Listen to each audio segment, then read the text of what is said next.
Hey guys, Matt here. Now I want to do a video discussing my thoughts and predictions on who I think is going to win at Wrestlemania 29 on April 7th.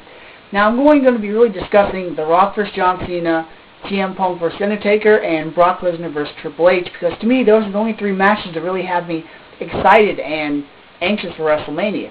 The rest of the matches in the card, however, not so much, so I'll go ahead and give you my brief thoughts now.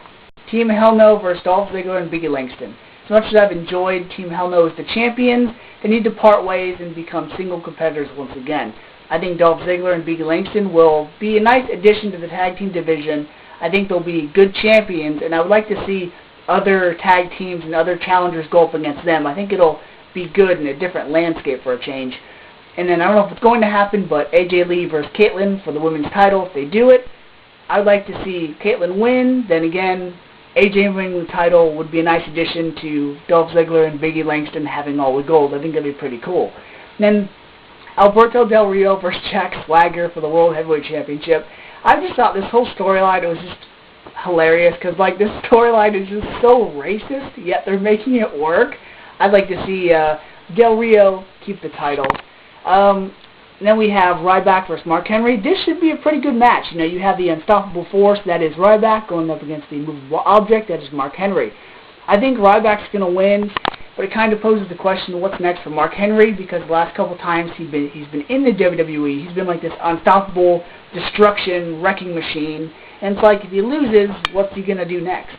Then you have the Shield going up against Sheamus, Big Show, and Randy Orton. I like the Shield's concept, but I think the babyfaces are going to go over here. And then you have Fandango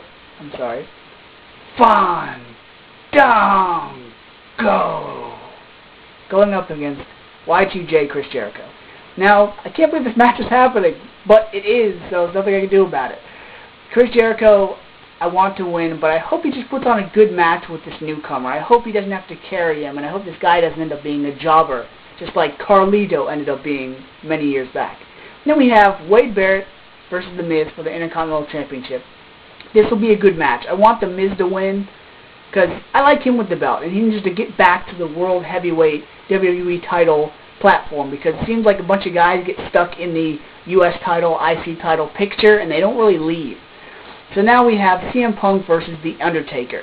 Now, a lot of the top three main events, to me, haven't had enough build-up, and with the build-up that we're given, it's not personal enough, it's not physical enough, it just all seems to be talk. You know, I miss when competitors and opponents were in tag team matches against each other on opposite teams, or even when they had to team together.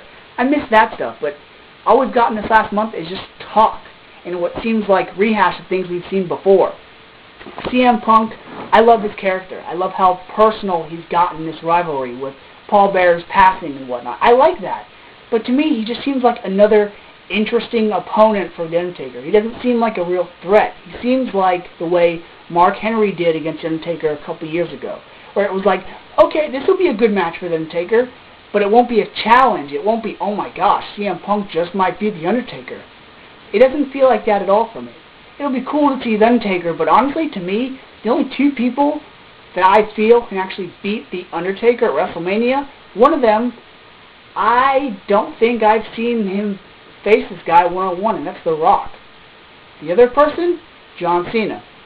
I know I don't like John Cena either, but I think John Cena is the only guy that the company will allow to beat Undertaker if he ever loses. And then we have Brock Lesnar going up against Triple H. I think this will be a good match. You know, people can complain that, oh, now that Brock Lesnar's back, all his matches are no DQ, no holds barred. Well, you got to think of it this way. Brock Lesnar is such a big star. He's at that level now with Triple H and Shawn Michaels and The Undertaker and The Rock, where they don't have to compete as often, and now that Brock Lesnar is a former UFC heavyweight champion, they kind of look at him as this big, tough badass because they have to. He's been a champion in a real sport. So for him to come back and wrestle in normal type matches, it doesn't fit his character at all. As far as this match is going to go, I hope somebody gets busted open. I hope chairs are used. I hope tables are, you know, being put through. I hope these guys tear and beat the crap out of each other, because I want this to be awesome. I want this to be Triple H versus Undertaker caliber match. I want this to be good. I don't want it to be like we've seen before, Triple H coming back to WrestleMania to fight Randy Orton and Sheamus and just beating the crap out of him. I want this to be good. But I want Triple H, if he has to win, I don't want him to squash him, but I want him to like eke out a hard-earned victory. Now we have The Rock versus John Cena again. Rematch I still can't believe is happening, but it's happening. I thought The Rock versus Hogan 2 was bad enough, but here we are. Now, like I said, to me, the last month of build-up towards these matches hasn't been physical enough. It just seems to be like a lot of talk. And with this match, Rock versus John Cena again, it's really like, what else can you say that hasn't already been said?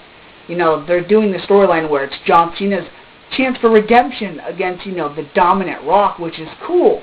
But to me, it's just not enough. If John Cena wins, which I think he's going to win, unfortunately, looking back this past month, you couldn't tell me, oh yeah, John Cena's confident enough to beat The Rock. I don't think he has it. Well, not that he doesn't have it. He just hasn't shown it. He hasn't shown the determination. Because every time he is confident and he is determined, Rock smacks him down. Or Rock, you know, comes back with something that really just shoots down John Cena's chances of winning. I would like The Rock to win. I really would. But unfortunately, I think he's going to be doing what he has been doing for the last 2-3 months, where he's at that level where he doesn't have to be on Raw every week. He's only going to compete once a month at a pay-per-view. And it's a shame, but then again, The Rock is at that level where he's done it all. He's done everything for the fans. He's an actor who wrestles part-time. You guys got to acknowledge that. I like seeing The Rock. I really do. His documentary is awesome, but he's moving on, so he's not going to be around as much. And I feel if he were to beat John Cena, we would just get most of that for this year until somebody comes along and is made to beat The Rock. So I think John Cena's going to win. I just hope it's a good match. That's all I'm really hoping for. You know, to me, their first match will always be better than whatever we get at WrestleMania 29, but I hope it's good because a lot of rematches at WrestleMania have been good. Shawn Michaels, Undertaker 2. Rock vs. Stone Cold 2. Triple H vs. Undertaker 2. They've all been greater than the first one. So let's hope this match blows the roof off of the place at WrestleMania. So let me know who you guys think is going to win. Let me know in the comments below. Alright guys, here we go. WrestleMania's right around the corner. Till next time, see ya.